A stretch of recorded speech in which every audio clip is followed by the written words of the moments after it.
saya mulai juga ya. Bismillahirrahmanirrahim. Assalamualaikum warahmatullahi wabarakatuh. Waalaikumsalam warahmatullahi wabarakatuh. Seperti yang kita tahu bahwasanya kita sebagai manusia pasti membutuhkan yang namanya recycle dari sebuah produk yang awalnya bersih, kemudian kita olah, entah itu menjadi kotor atau kita gunakan lagi. Yang sering kita hasilkan yaitu limbah cair, limbah padat, serta limbah gas dan limbah suara. Maka perkenankanlah kami dari kelompok konstruksi bangunan air bersih dan IPAL untuk memperkenalkan diri, yaitu yang pertama Anjas Saputra, nomor absen 3, Fahmi Miroron, saya sendiri, nomor absen 8, Linggata Slima Dewi, dari absen 11, kemudian Nadia Lutfiana dari absen 16, kemudian Novanda Ilham nomor absen 17, dan Samir Umar Bagasi nomor 22. Untuk materi yang pertama akan dijelaskan rekan saya dari Anjas Saputra. Pada Anjas dipersilahkan.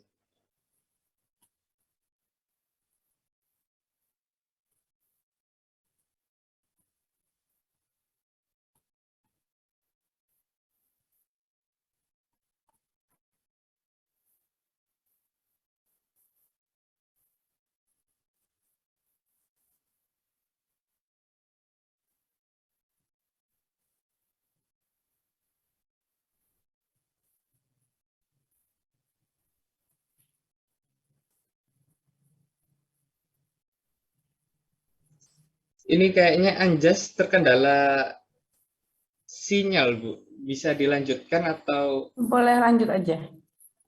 Oke, saya lanjutkan ya teman-teman. Seperti yang kita tahu, sebelum kita memulai materi konstruksi bangunan air bersih dan IPAL, kita seharusnya tahu dulu nih apa yang akan kita olah nantinya. Nah, yang pertama yang harus kita ketahui yaitu jenis-jenis air dulu. Yang pertama adalah air bersih. Air bersih merupakan air jernih dan sehat, tidak kotor, yang dapat dikonsumsi dan digunakan untuk keseharian hari-hari. Contohnya bisa air minum, kemudian air untuk mandi, air untuk masak, itu adalah klasifikasi dari air bersih. Kemudian yang kedua adalah air kotor. Air kotor merupakan air limbah dari sisa produksi aktivitas manusia yang tidak dapat memenuhi persyaratan kesehatan dan tidak dapat dikonsumsi manusia. Untuk itu, perlu adanya pengadaan dan penyaluran air bersih dan air kotor guna kepentingan penghuninya. Nah, untuk yang ketiga yaitu air bekas. Air bekas merupakan air limbah, air kotor, air buangan dari dapur, air dari kamar mandi, dan air sebagai sisa proses perusahaan atau induksi. Nah, apa sih bedanya air kotor dan air bersih? Air kotor itu cenderung air yang tidak dapat digunakan, di-recycle. Contoh limbah dari puskesmas. Itu limbah yang tidak dapat digunakan lagi karena terkontaminasi dari penyakit-penyakit yang ada di dalam pasien puskesmas. Akan tetapi contoh air bekas adalah seperti sisa air beras yang dimana bisa digunakan kembali sebagai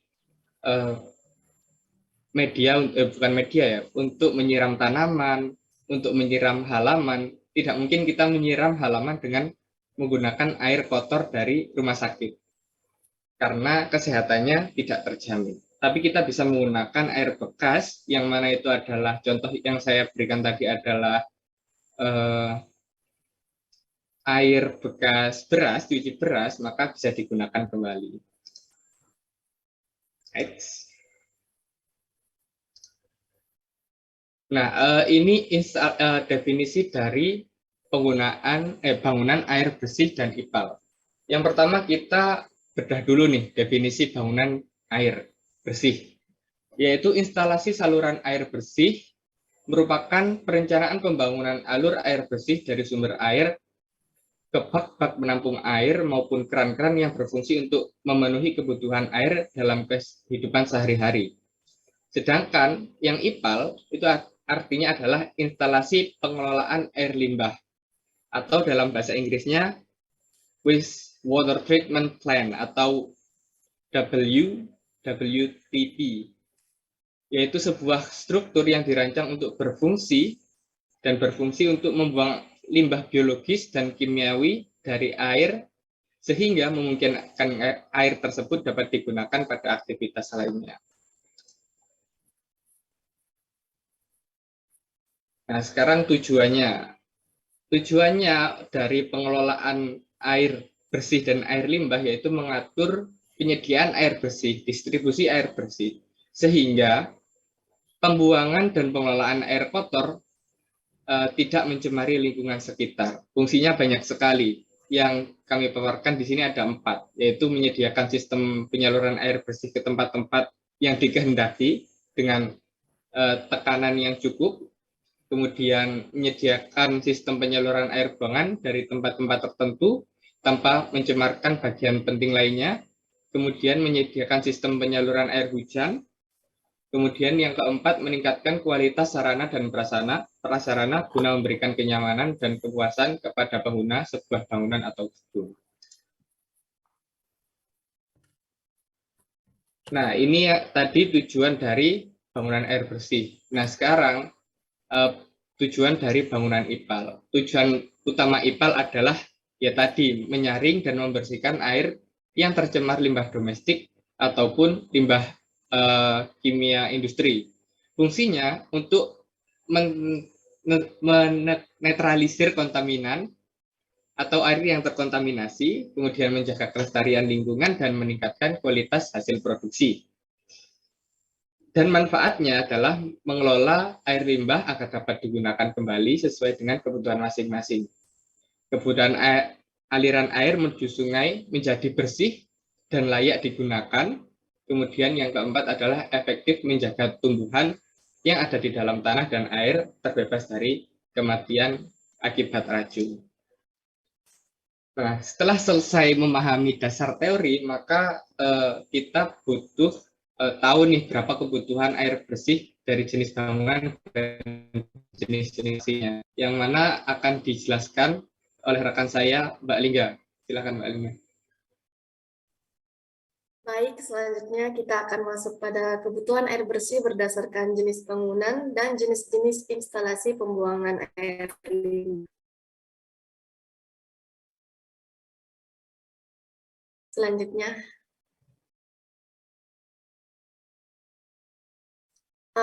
sesuai dengan Standar Nasional Indonesia nomor 37025 tahun 2005, di mana tata cara perencanaan sistem plumbing. Pengertian plumbing sendiri yaitu sistem yang dibuat guna membantu distribusi air bersih dan pembuangan air kotor untuk rumah maupun gedung. Di sini kita bisa lihat besar kebutuhan air khususnya untuk kebutuhan manusia. Dihitung rata-rata per hari tergantung dari jenis bangunan yang digunakan untuk kegiatan manusia tersebut. Di sini contohnya saya mengambil kantor. Di sini pemakaian airnya 50 liter pegawai per harinya. Mungkin bisa next, Mas Fahmi. Oke, di sini fungsi bangunan dan jumlah penghuninya. Kantor dengan luas 20.000 meter persegi dengan kepadatan saya asumsikan 10 meter persegi per orang. Jadi 20.000 kita bagi dengan 10, maka kita dapat orang di dalam kantor yaitu 2.000 orang. Lalu selanjutnya kita menghitung jumlah air bersihnya, di mana 2.000 dikali dengan 50 kita dapatkan dari SNI yang tadi, yaitu sesuai dengan fungsinya kantor, maka dapat 100.000 liter per hari atau 100 meter kubik per harinya. Lalu roof tanknya di mana roof tank itu biasa didapat dari 15 sampai 20% dari volume air bersih.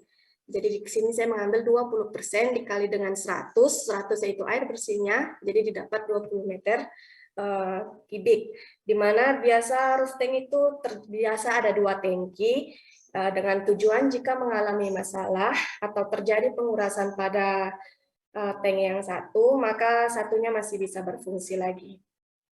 Nah, selanjutnya di sini jenis instalasi pembuangan air limbah, di mana ada 2, yaitu IPAL komunal dan IPAL mandiri. IPAL komunal dibuat untuk memenuhi kebutuhan pembuangan komunitas yang berisi banyak orang. Biasa IPAL komunal juga memakai biaya yang lebih besar daripada IPAL mandiri. Lalu IPAL mandiri itu untuk memenuhi kebutuhan limbah per orang atau per kepala keluarga. Di sini ada beberapa manfaat IPAL, di mana yang pertama adalah mengolah limbah, terutama mengandung zat kimia atau racun berbahaya, agar ketika dibuang tidak mencemari sekitarnya.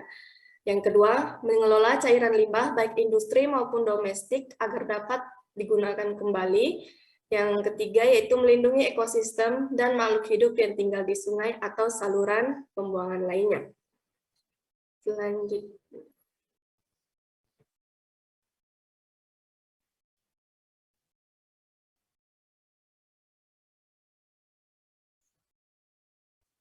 Jadi di mana salah satu kebutuhan pokok sehari-hari makhluk hidup di dunia ini yang tidak dapat terpisahkan adalah air, di mana air juga tidak hanya penting bagi manusia, tetapi bagi makhluk hidup dan tumbuhan. Tanpa air kemungkinan tidak ada kehidupan di dunia ini, karena semua makhluk hidup memerlukan air untuk bertahan hidup. Selanjutnya akan dibacakan oleh teman saya, Mbak Nadia.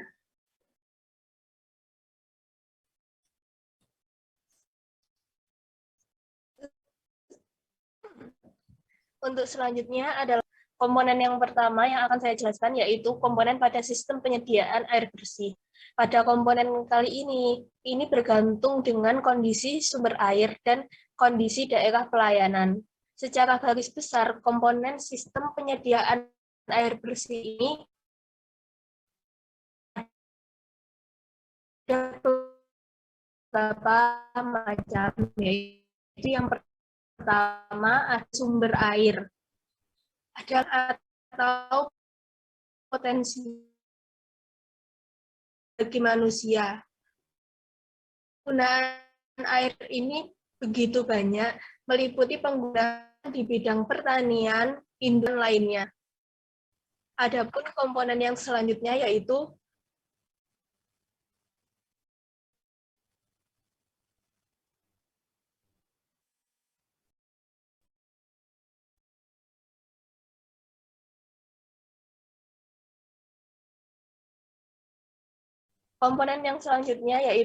bangunan penangkap air atau intake. Intake adalah bangunan penyadap air atau alat yang berfungsi untuk mengambil air dari sumbernya. Hal ini untuk menjamin kualitas air bersih sesuai dengan kebutuhan kita. Komponen yang selanjutnya ada pipa transmisi.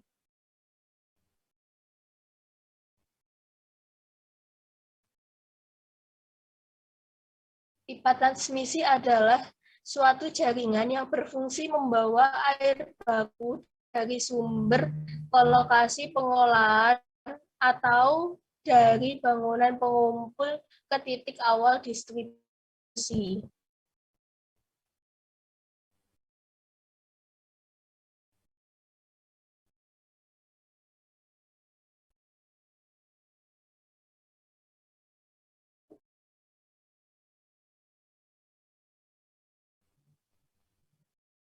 Untuk selanjutnya pengolahan air atau water treatment, akan wadah pengolahan baku menjadi air yang layak konsumsi dan kemudian didistribusikan ke masyarakat sesuai kawasan distribusi tempat pengolahan air tersebut.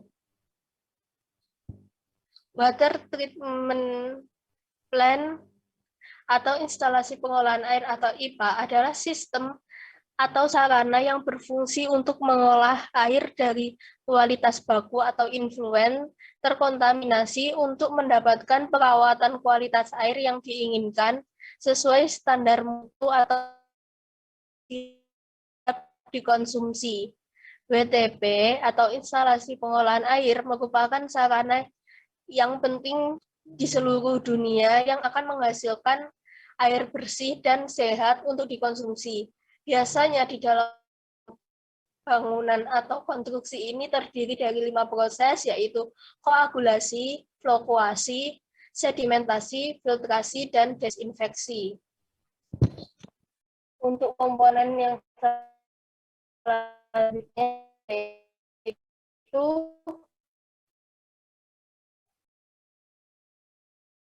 ada pompa air.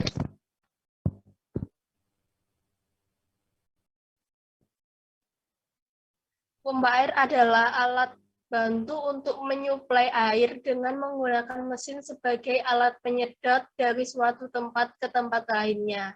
Cara kerja pompa air pada umumnya adalah mendorong air dari sumbernya yang kemudian dipindahkan secara terus-menerus dengan memanfaatkan impeller.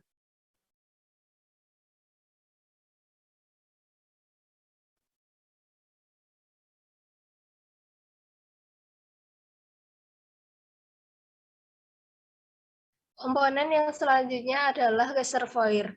Reservoir di sini adalah tempat penampungan air bersih. Pada sistem penyediaan air bersih, umumnya reservoir ini diperlukan pada suatu sistem penyediaan air bersih yang melayani suatu kota.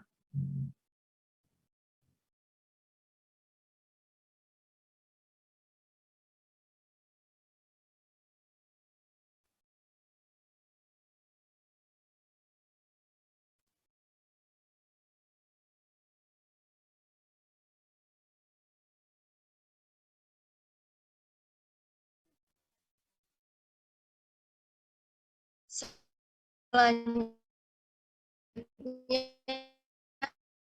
ada komponen berikutnya yaitu sampai ke jaring pelayanan. Lalu ada pun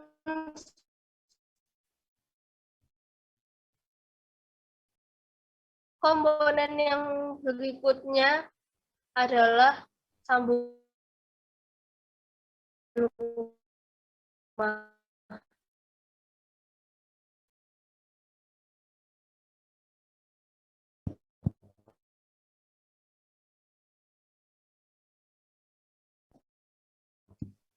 Maaf, putus-putus ya suaranya.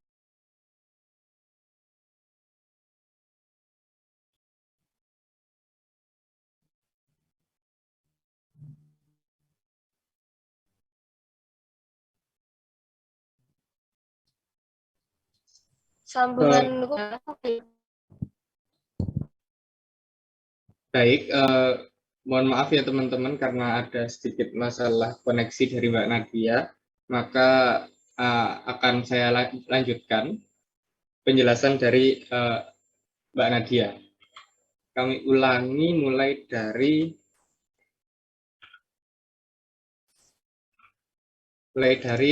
bangunan perangkap air. Nah, bangunan penangkap air atau yang dulu teman-teman sering dapat tugas di materi irigasi, yaitu adalah intake atau bangunan penangkap air adalah bangunan penyedap air atau alat yang berfungsi untuk mengambil air dari sumbernya. Seperti yang teman-teman kemarin pelajari di bangunan air, di bendungan ya, sempat dijelaskan bahwasanya ada intake. Intake ada beberapa jenis, tapi fungsinya tetap sama, yaitu menangkap air, bangunan penyedap air atau alat yang berfungsi untuk mengambil air dari sumbernya. Kemudian yang selanjutnya adalah pipa distribusi. Nah, pipa distribusi adalah ruas pipa pembawa air dari bak penampung reservoir sampai jaringan pelayanan. Nah, kalau teman-teman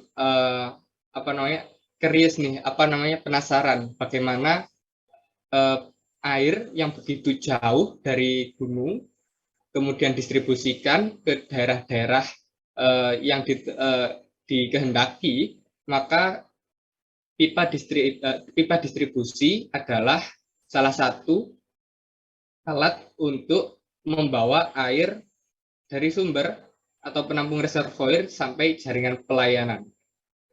Jaringan pelayanan yaitu rumah kita. Kemudian selanjutnya masuk ke bagian yang kecil-kecil, yaitu sambungan rumah atau sering disingkat dengan SR. Sambungan pipa distribusi PDAM menuju meteran pipa rumah tangga. Yang dari kecil-kecil daerah pendistribusian air yang begitu besar menggunakan pipa distribusi tadi, kemudian disalurkan ke rumah-rumah menggunakan sambungan pipa distribusi PDAM ke rumah-rumah kita masing-masing, ke daerah pelayanan yang sudah ditentukan. Kemudian tidak kalah penting juga ada hidran umum, yaitu cara pelayanan air minum yang transportasi airnya digunakan sebagai sistem perpipaan. Kalau ada kebakaran, itu contoh kalau ada kebakaran menggunakan hidran umum, atau tempat-tempat yang membutuhkan pelayanan air di tempat umum. Kemudian ada juga mobil tangki air, yaitu truk yang dirancang untuk mengangkut muatan berbentuk cair atau gas, seperti pada gambar yang telah ditampilkan. Kemudian komponen dari IPAL.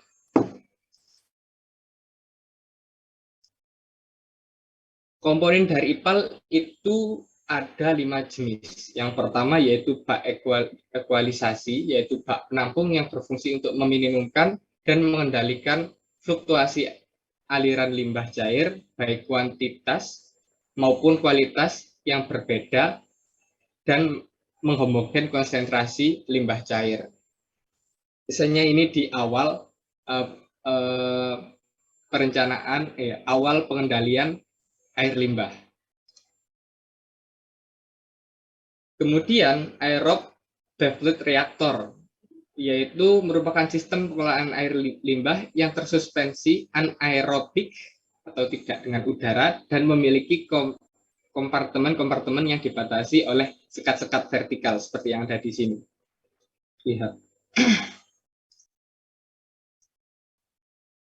Kemudian yang ketiga dan keempat yaitu biodigester atau alat yang digunakan untuk mengubah limbah organik menjadi biogas yang tadinya dari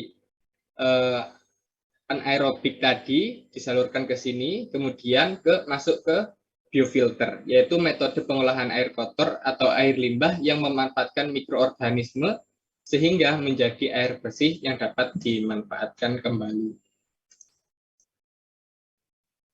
Kemudian yang kelima adalah kolam sanitasi atau tempat menampung kotoran limbah atau bahan buangan lainnya, seperti ini. Atau teman-teman yang rumahnya di perkampungan seperti saya, ada yang namanya juglang, itu adalah bentuk sederhana dari kolom sanitasi.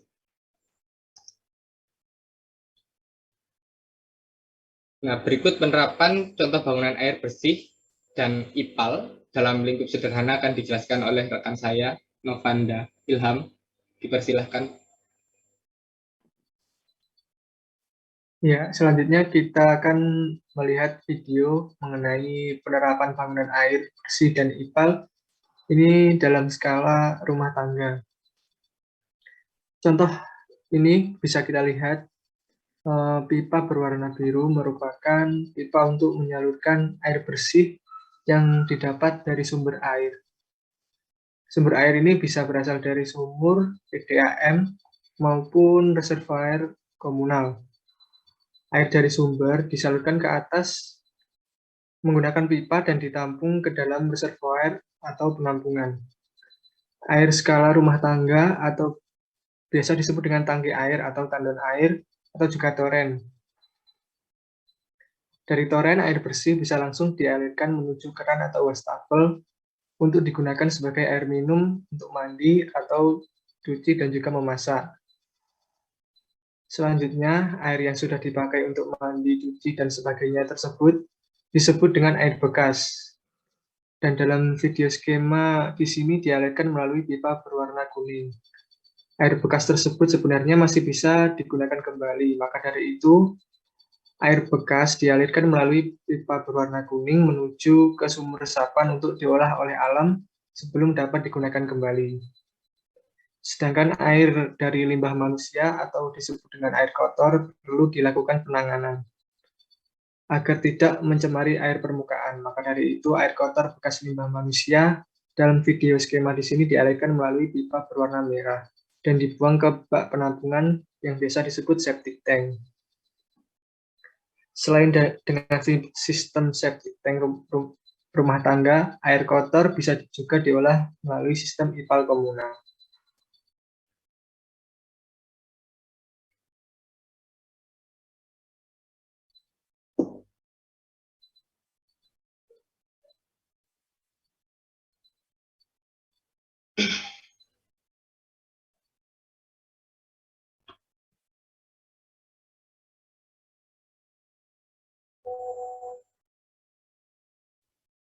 Selanjutnya akan dijelaskan oleh saya. Yang pertama adalah kendala teknis. Pada saat pengoperasian IPAL komunal hari pertama hingga 2 bulan ke depan, terdapat kendala yang dirasakan warga, yaitu timbulnya bau dari pipa vent. Tetapi permasalahan itu tidak berlangsung lama dan dapat dikatakan wajar karena baru pengoperasian. Yang kedua ada kendala sosial. Kendala yang terjadi itu masalah pembongkaran pipa yang tanahnya kebetulan milik warga desa.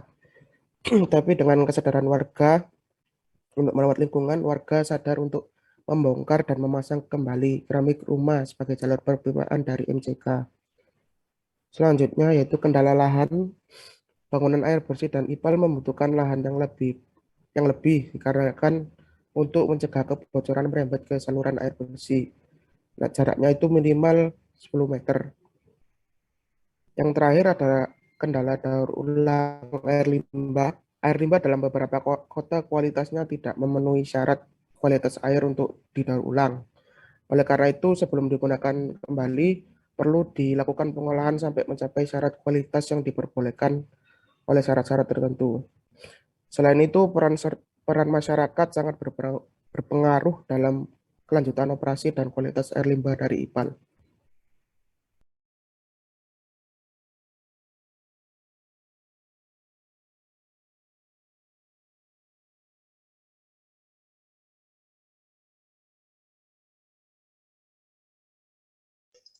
Setelah semua dijelaskan dari teman-teman dan rekan-rekan saya, kita menginjak ke materi terakhir kita, yaitu Aspul Drawing.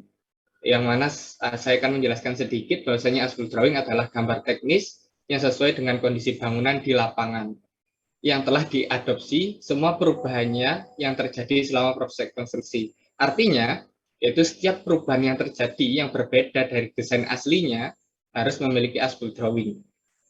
Nah, awal menggambar kita dapat soft drawing, kemudian kita dikonstruksi ada kendala yang dijelaskan dari saudara Samir, ada kendala teknis, kendala lahan, kendala daur ulang, maka ada perubahan di sana yang kita tidak memungkinkan jika menggunakan gambar kerja soft drawing. Maka terjadilah penggambaran Aspul Drawing. Tujuannya apa? Yaitu tujuannya adalah merekam setiap perubahan yang terjadi selama proses pembangunan yang memiliki perbedaan dari desain aslinya, kemudian memudahkan pekerjaan kontraktoran saat situasi darurat.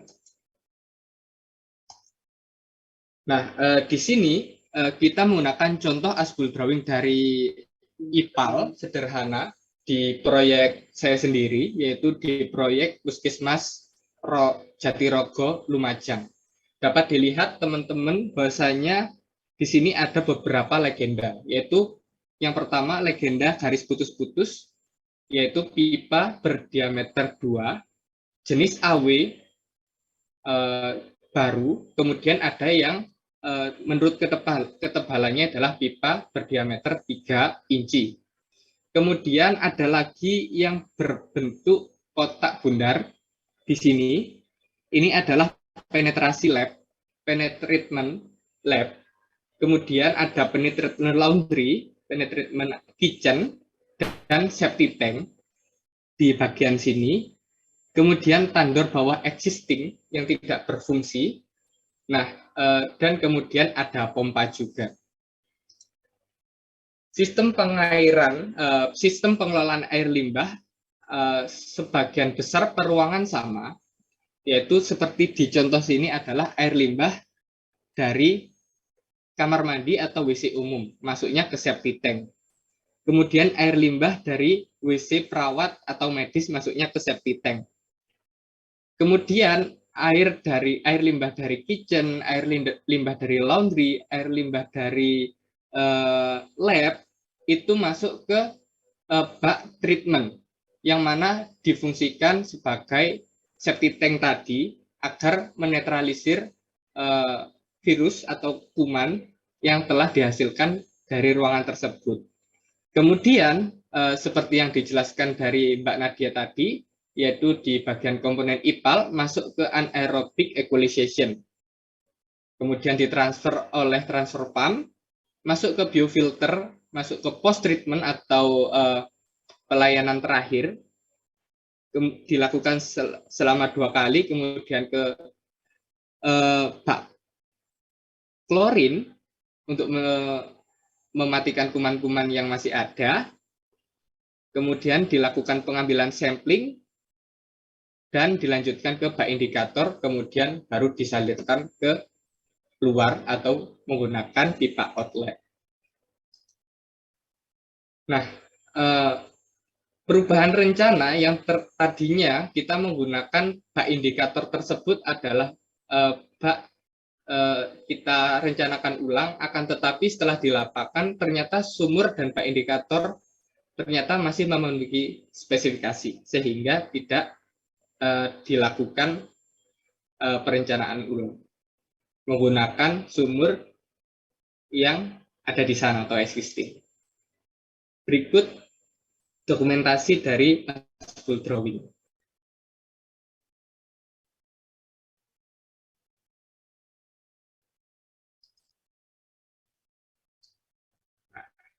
Setelah selesai materi yang dijelaskan dari kelompok bangunan air bersih dan pengelolaan air limbah,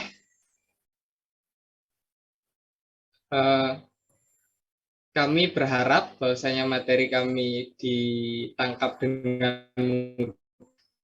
Kami mengakhiri dari presentasi kami menggunakan kata-kata dari Loren Ainslie, yaitu seorang yang cukup terkenal di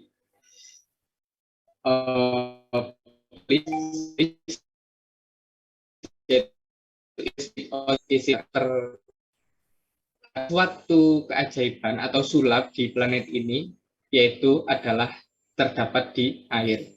Terima kasih, saya akhiri. Assalamualaikum warahmatullahi wabarakatuh. Sebelum kami akhiri, mohon maaf, sebelum kami akhiri, kami membuka sesi tanya jawab dari teman-teman. Kalau ada yang ingin bertanya, dipersilahkan.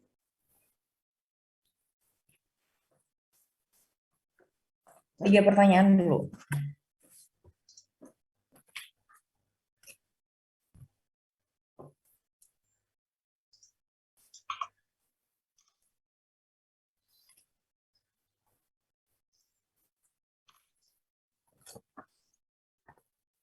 Baik, untuk pertanyaan pertama kita beri kesempatan untuk Mbak Dev Fauzia. Persilahkan. Baik, terima kasih Mas Fahmi. Saya Dev Fauzia dari kelas 3 MRK 6, absen 6, izin bertanya. Untuk kriteria lahan seperti apa yang layak dibangun sebuah IPAL, dan apakah sudah tepat jika IPAL itu dibangun di atas lahan reklamasi? Terima kasih. Baik, pertanyaan yang bagus. Tapi kita tampung dulu. Kita lanjutkan penanya selanjutnya, yaitu Mas Febri. Persilahkan. Ya baik, terima kasih. Sebelumnya saya Rahmat Fajar Febrianto, saya 10 dari 3 MRK 6. Ingin menanyakan, tadi Mas Fahmi sempat bilang kalau semisal limbah air kotor itu tidak dapat dikonsumsi gitu kan. Nah, di sini saya ingin bertanyakan untuk hasil limbah B3 atau beracun yang dari industri itu yang tercemar. Nah, itu apakah tidak menutup kemungkinan itu bisa bisa diolah dan bisa dikonsumsi, dan mungkin ada beberapa metode yang bisa dari pengolahan limbah beracun tersebut. Ya, terima kasih. Baik, dua pertanyaan sudah tertampung. Kemudian pertanyaan terakhir kita batasi 3 pertanyaan dari Mbak Celia Tasya. Silakan. Baik, terima kasih kesempatannya. Saya Celia dari absen 5 mau tanya. Jadi yang seperti yang dijelaskan dari kelompok Anda tadi bahwa kita memerlukan air bersih untuk dikonsumsi dan digunakan sehari-hari. Dan kita ketahui juga bahwa di Indonesia terdapat beberapa daerah yang kekurangan air bersih. Ataupun pada saat musim kemarau begitu ada beberapa daerah yang susah untuk mendapatkan air bersih. Nah, pertanyaan saya, apa solusi atau upaya dari kelompok Anda agar kondisi tersebut tidak dapat terulang secara terus-menerus? Dan faktor apa saja yang mempengaruhi kekurangan tersebut? Terima kasih. Kalau semua pertanyaan dari Mas Mbak yang rupawan pada pagi hari ini, sambil menunggu kami memberi jawaban, kami meminta waktu sebentar ya Bu untuk berdiskusi. Sembari itu kami akan memutarkan video kenangan kita.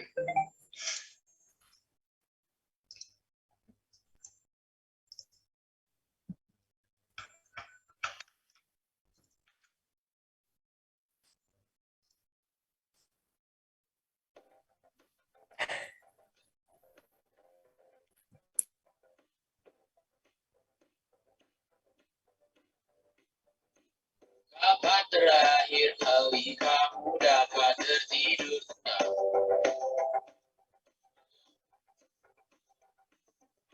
Tak perlu memikirkan tentang apa yang akan datang di esok hari.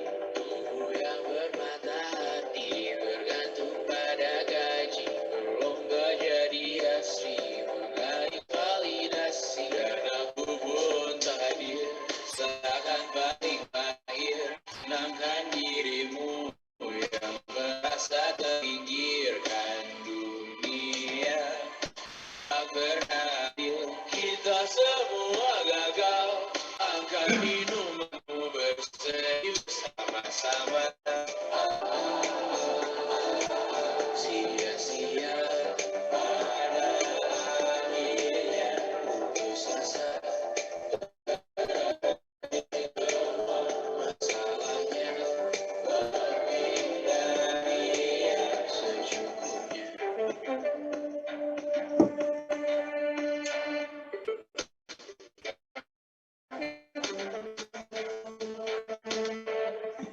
Rekam kembali yang terabadikan bertahun. Putra putri sakit hati, ayah ibu sendiri.